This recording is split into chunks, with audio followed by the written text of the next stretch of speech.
Сәлем, Норвегияда қазақтардың қоныс тойына келе жатырмыз.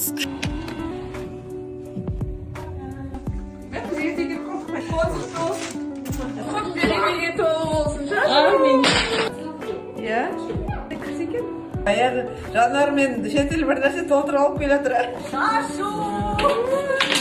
Бұл Жәкенің қолына сыймай жатыр.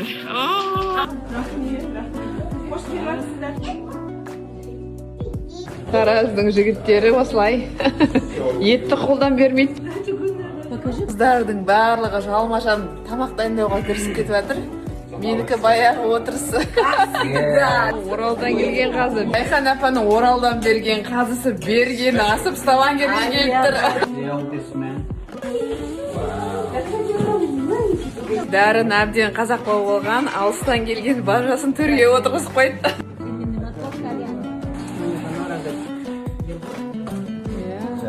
Ас болсын, ас болсын.